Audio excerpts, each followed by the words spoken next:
The rise of a shadow king. The town of Solihull, in the heart of England, is often associated with affluence and leafy suburbs. It is a place where success is measured in pristine driveways and prestigious postcodes. But beneath this veneer of respectability, a very different kind of empire was being built. This is not a story of corporate takeovers or stock market triumphs. This is the story of a brutal empire built on fear, violence, and white powder. This is the story of James Mulvey. Before the notoriety, before the international manhunts, James Mulvey was just a young man from Solihull. His early life, much like the man himself, remains shrouded in deliberate mystery. He did not come from a famous crime family, nor did he have a significant criminal record in his youth. Mulvey was a different kind of criminal, a new breed for a new millennium. He understood that the most powerful criminals were not those who were known to the police, but those who were not. He operated from the shadows, a ghost directing a brutal symphony of crime. His initial forays into the criminal underworld were relatively small-scale. He was involved in stolen cars and counterfeit goods, learning the ropes of illicit commerce. But Mulvey possessed a sharp, calculating mind and an ambition that far outstripped the profits from car theft. He saw an opportunity, a gap in the market that would become the foundation of his empire. The late 1990s and early 2000s saw a soaring demand for cocaine in the UK. It was no longer just a drug for the elite, it was becoming the party drug of choice for the middle classes. And in wealthy areas like Solihull and its surrounds, the potential customer base was vast and lucrative. Mulvey set his sights on this trade, but he did not want to be a street-level dealer. He did not even want to be a mid-level distributor. His vision was to become a source, a master of the supply chain. He aimed to control the flow of cocaine from its point of origin to the streets of the West Midlands. This required connections, capital, and a reputation for ruthless reliability. He began to cultivate contacts in Spain, a key hub for European drug trafficking. Through a combination of charm, intimidation, and shrewd negotiation, he established a direct link with a Colombian cartel. This was a monumental step. He had bypassed multiple layers of the distribution network, connecting the source directly to his own organization. This meant higher purity, larger quantities, and vastly greater profits. The cocaine would be shipped across the Atlantic in sophisticated hidden compartments on cargo vessels. It would arrive in European ports like Antwerp or Rotterdam before being transported to the UK. Once on British soil, Mulvey's organization would take over. He built a network of trusted lieutenants, each responsible for a different aspect of the operation. There were those who handled logistics and storage, using lockups and seemingly legitimate businesses as fronts. Others managed the cutting process, where the pure cocaine was mixed with other substances to increase its volume and profitability. Then there were the distributors, the teams who would supply the street dealers across the region. Mulvey's genius and his danger lay in his management style. He was a CEO of crime, and he demanded corporate-level discipline from his subordinates. He was known to be meticulous, controlling, and paranoid. He avoided using phones, knowing they could be tapped. He communicated through coded messages and face-to-face meetings in secluded locations. He insisted on a policy of compartmentalization. The man storing the drugs did not know the men distributing them. The money launderers did not know the importers. This way, if one part of the chain was broken by the police, the entire organization would not collapse. It was a structure designed for longevity. But this corporate facade hid a deeply violent core. Mulvey understood that in his world, respect was enforced not just through profit, but through fear. He cultivated an aura of menace.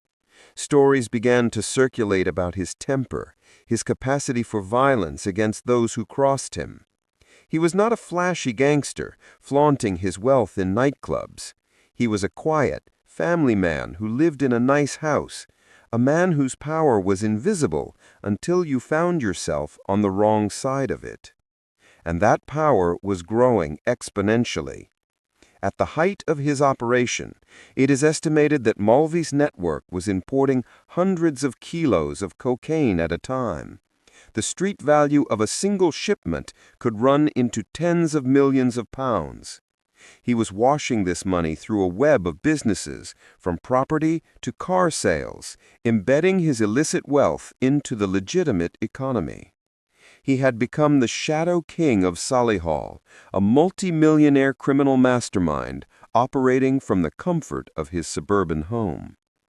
The police were not ignorant of his activities, but he was a ghost. They knew the name James Mulvey. They knew he was a significant player, but proving it was another matter entirely. He was too careful, too clever, too ruthless. He had built an empire that seemed untouchable, a fortress of crime and corruption. But empires, no matter how well defended, always have a weakness. For Mulvey, that weakness would not be the police. It would be the very violence he had cultivated to maintain his power. A single, brutal act would set in motion a chain of events that would eventually bring his entire world crashing down. The Shadow King was about to be exposed to the light. The web of violence and the ghost suspect. James Mulvey's empire was built on two pillars: meticulous planning and a pervasive atmosphere of fear. He ruled from the shadows, a spectral figure whose name was whispered with a mixture of respect and dread. For years, this strategy worked flawlessly. The money flowed in, tons of cocaine flowed through the UK, and Mulvey remained an enigma to the authorities. But the criminal world is inherently unstable, built on shifting loyalties and volatile egos. No amount of planning can account for every variable, and Mulvey's carefully constructed world was about to be shattered by a single, brutal incident. The trouble began with a man named Kevin O'Reilly. O'Reilly was not a high-level player, but he was a crucial cog in the machine. He was a trusted courier, responsible for moving large quantities of cash, the lifeblood of the organization. In the summer of 2003, a significant amount of money, believed to be around £60,000, went missing. In the legitimate world, this would lead to an audit or a lawsuit. In Mulvey's world, it led to a death sentence. The word within the organization was that Kevin O'Reilly had stolen the money. Whether he was guilty or simply a convenient scapegoat remains unclear. But in the court of James Mulvey, the verdict was swift and final. O'Reilly had betrayed the organization, and betrayal had only one punishment. On the 19th of August, 2003, Kevin O'Reilly was lured to a quiet rural location in Warwickshire. The setting was a secluded farm, a place far from prying eyes. What happened next was an act of extreme brutality that would send shockwaves through the underworld and become the pivotal moment in the entire Mulvey investigation. Kevin O'Reilly was not just killed, he was executed in a manner designed to send a terrifying message. He was stabbed repeatedly, his body subjected to over 40 separate wounds. The violence was frenzied, excessive, and personal. It was the kind of killing that spoke of deep-seated rage, a warning to anyone else who might even think of crossing James Mulvey. The message was clear. This is the price of disloyalty. O'Reilly's body was then dumped in a country lane near the village of Earlswood. It was a calculated move, a public display of the consequences of betrayal. The murder sent a chill through the criminal fraternity. Mulvey's power, which had largely been invisible, was now starkly and horrifically visible. He was no longer just a businessman of crime. He was a ruthless gangland executioner. For the police, the murder of Kevin O'Reilly was a case that demanded immediate and intense focus. They knew this was a gangland killing, and it did not take long for whispers to lead them to the name James Mulvey. He was immediately their prime suspect. The problem was, Mulvey was a ghost. He had left no forensic evidence at the scene. He had no direct, provable connection to the murder. He operated through layers of intermediaries, and he had the perfect alibi. As the investigation heated up, Mulvey simply vanished. He did not flee in a panic. He executed a well-planned disappearance. He left behind his life in Solihull, his family, his home, and he evaporated into thin air. The police were convinced of his guilt, but they had no body, no murder weapon, and most importantly, no suspect to arrest. The case went cold, but it was never closed. For the investigators on the case, James Mulvey became an obsession. He was the one who got away, the ghost who had orchestrated a brutal murder and then simply disappeared. He was believed to be living abroad, likely in Spain, enjoying his vast wealth and directing his empire from a safe distance. He was untouchable. For 4 long years, the file on Kevin O'Reilly's murder gathered dust. Mulvey's name was rarely out of the minds of the investigators, but they had no new leads, no way to reach him. He had successfully become a fugitive, a kingpin beyond the reach of British law. But his drug network, now managed by his lieutenants, continued to operate, pumping cocaine into the Midlands. It seemed like Mulvey had won. He had committed the ultimate crime and had faced no consequences. He had become a legend in the criminal underworld, a man who had outsmarted the entire police force. But the investigators working on the case were a different breed. They were patient, determined, and they understood that technology was evolving. They preserved every piece of evidence, every statement, every tiny clue. They were waiting for their moment, for the one mistake that every criminal eventually makes. They did not know it yet, but that mistake was already being made. Mulvey, feeling secure in his exile, was beginning to get restless. A man who was used to being in control, to micromanaging his empire, was now forced to be a remote manager. This distance would create cracks in his organization, cracks that the police were poised to exploit. The ghost was about to make a fatal error.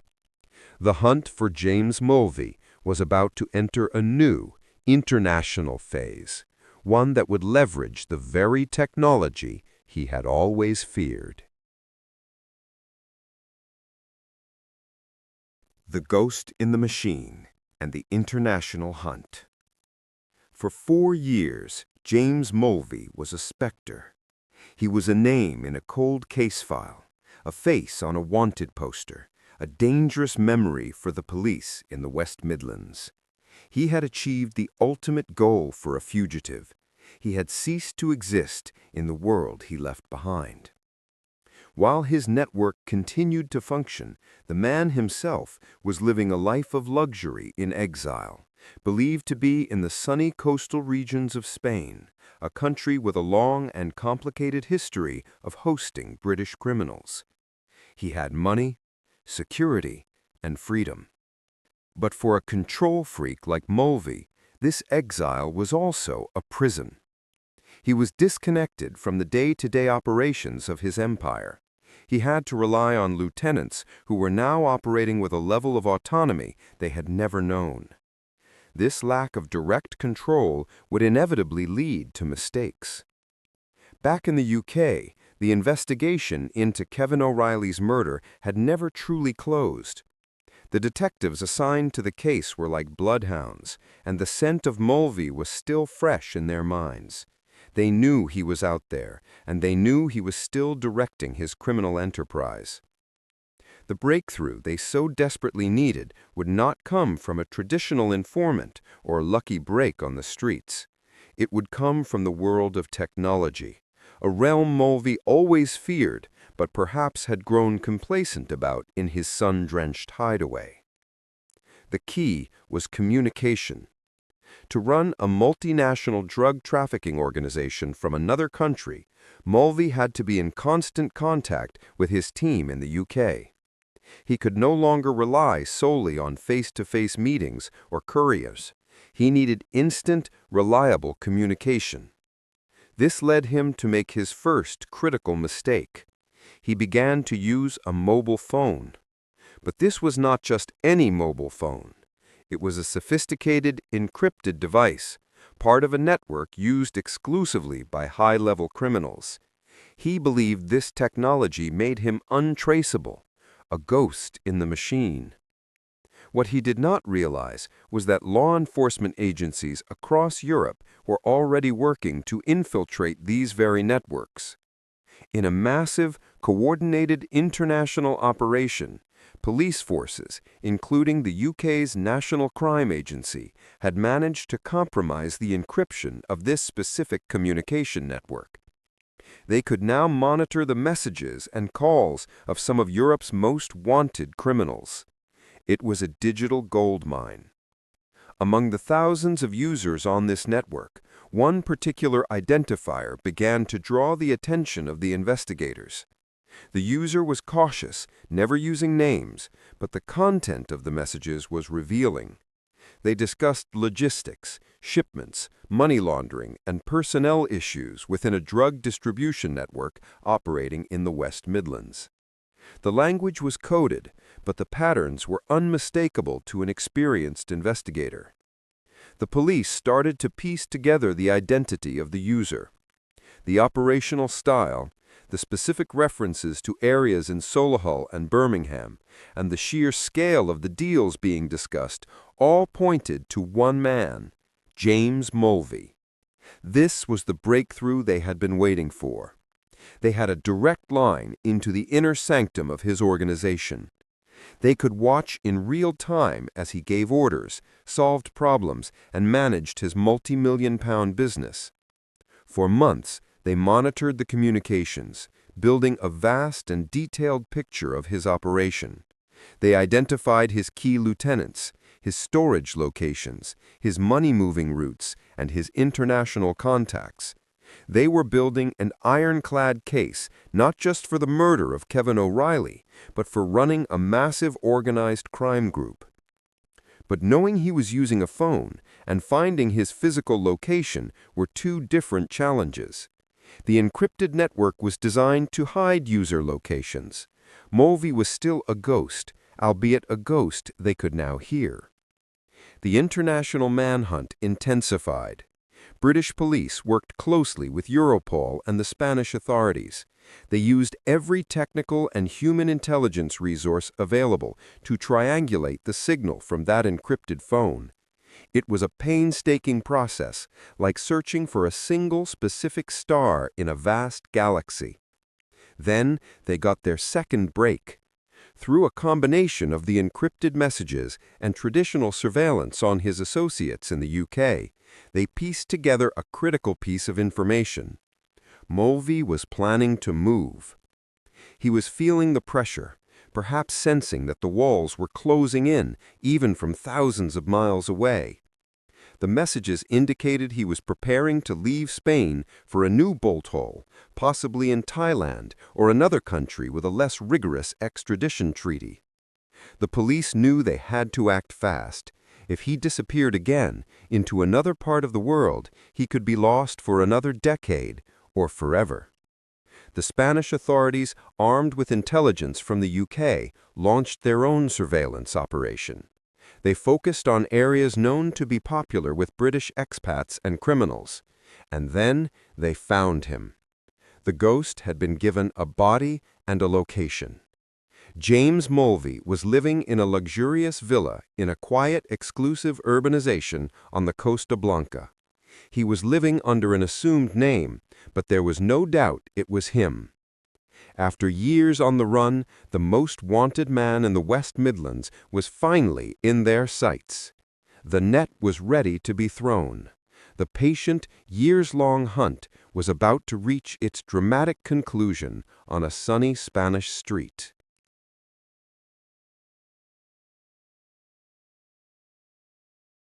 The arrest and the mountain of evidence. The discovery of James Mulvey's villa on the Costa Blanca was the culmination of years of relentless investigation. But knowing his location was only half the battle. The police now faced a delicate and high-stakes operation. They had to arrest him without incident, navigate the complex process of extradition, and most importantly, ensure that the evidence against him was overwhelming enough to secure a conviction back in the UK. This was not just about catching a fugitive. It was about making sure he never saw freedom again. The Spanish Policía Nacional, acting on a European arrest warrant issued by British authorities, moved in. The operation was swift and clinical. On a seemingly ordinary day, as Mulvey went about his life in the belief that he was safe and secure, his world was violently interrupted. Armed officers surrounded his villa. There was no dramatic shootout, no frantic chase. The man who had controlled his empire with such calculated violence was arrested without a fight. The ghost had finally been captured. For the detectives back in the West Midlands, it was a moment of immense satisfaction and relief. A weight that had been pressing on them for years was finally lifted. James Mulvey was no longer a myth. He was a man in handcuffs. But the arrest was just the beginning of a new phase. The legal battle to bring him back to the UK would be long and arduous. Mulvey, with his vast wealth, hired a team of expensive lawyers to fight his extradition. He lodged appeal after appeal, using every legal loophole available to delay the inevitable. He claimed he would not receive a fair trial in the UK. He argued that the conditions in British prisons would violate his human rights. This legal tug-of-war lasted for 3 years.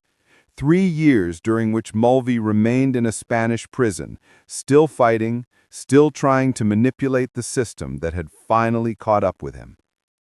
But the evidence against him was growing stronger by the day. While he fought his extradition battle, British investigators were using the information gleaned from the encrypted network to dismantle his entire organization back in the UK. Dozens of his lieutenants, distributors, and money launderers were arrested in a series of coordinated dawn raids. The police seized multiple kilos of cocaine, hundreds of thousands of pounds in cash, and a cache of weapons. Each arrest, each seizure, added another layer to the case against Mulvey. He was not just a murder suspect. He was the head of a vast and sophisticated organized crime group. The evidence was monumental. The encrypted messages themselves were a prosecutor's dream. They provided a real-time diary of his criminality. He was directly implicated in discussions about importing hundreds of kilos of cocaine. He gave specific instructions on how to collect and hide millions of pounds in cash. He discussed the use of violence to resolve disputes within his team. The language was coded, but the meaning was crystal clear. In one exchange, he discussed a chef cooking a new recipe, which investigators interpreted as instructions for cutting and mixing a new batch of cocaine. In another, he talked about tidying the house, which was seen as a directive to move and launder money. The sheer volume of these communications painted an inescapable picture of Mulvey as the mastermind.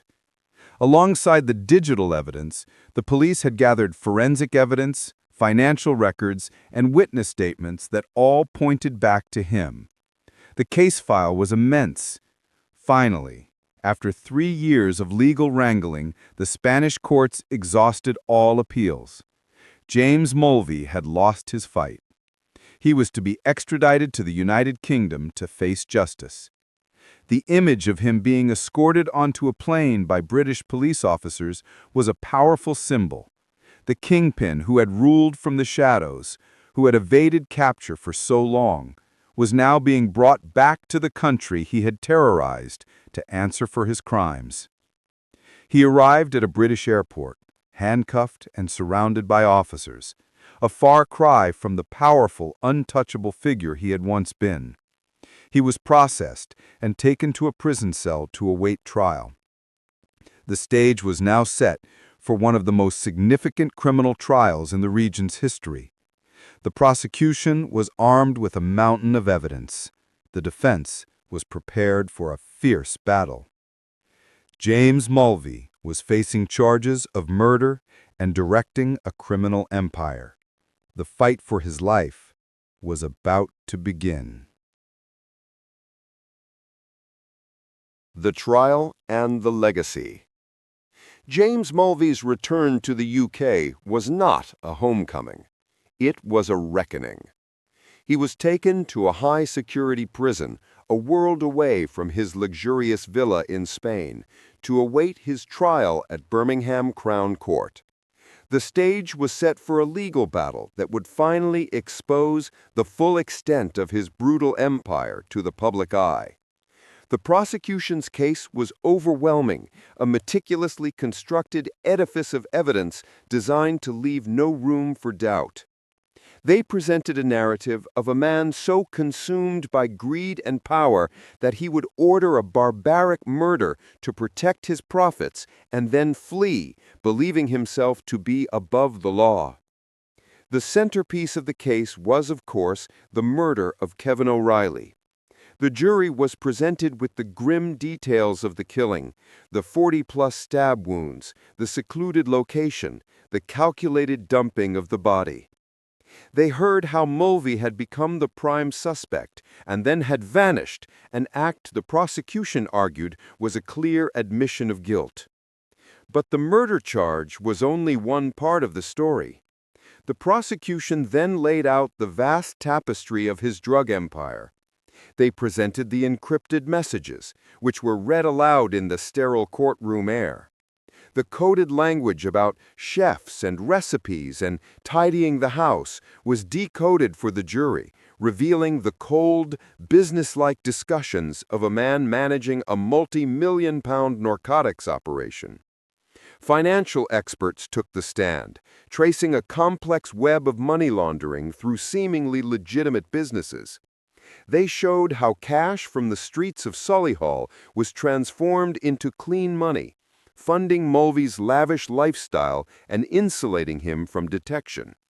The scale was staggering. The prosecution alleged that his network was responsible for importing cocaine with a street value of over £100 million. Witnesses, some of them former associates who had been turned, provided the human element to the digital and financial data. They spoke of Mulvey's controlling nature, his paranoia, and his capacity for violence. They painted a picture of a man who demanded absolute loyalty and met any perceived betrayal with ruthless finality. The defense fought back fiercely. They attacked the credibility of the witnesses, labeling them as criminals who were cutting deals to save their own skin. They questioned the interpretation of the encrypted messages, arguing that they did not directly prove murder. They portrayed Mulvey as a businessman, a family man who had been falsely accused and scapegoated. But the mountain of evidence was simply too high to climb. The narrative was too coherent. The digital footprint was too precise. After a tense trial, the jury retired to consider their verdict.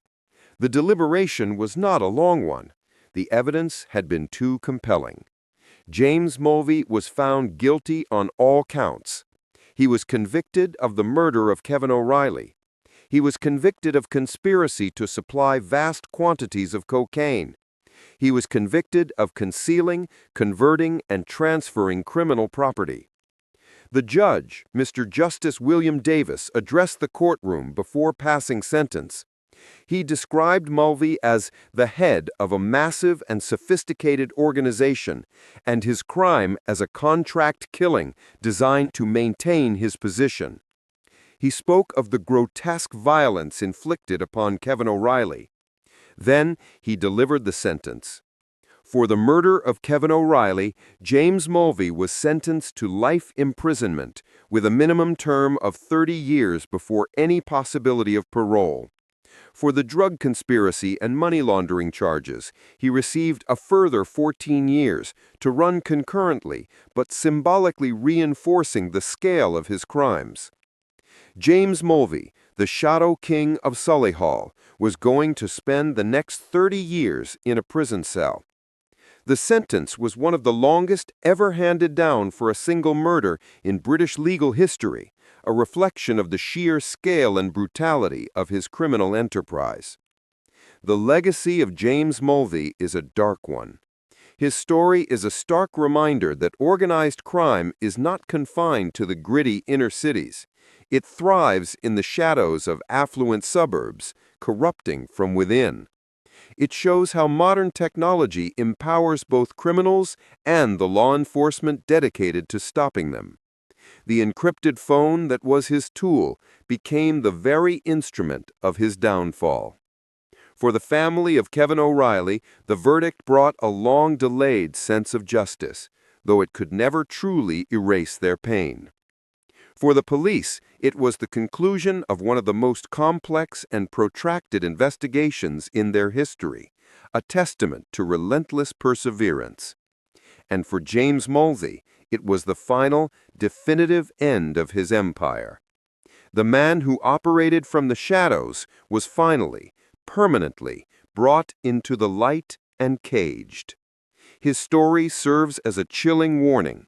No criminal is truly invisible, and no empire, no matter how well built, is beyond the reach of justice.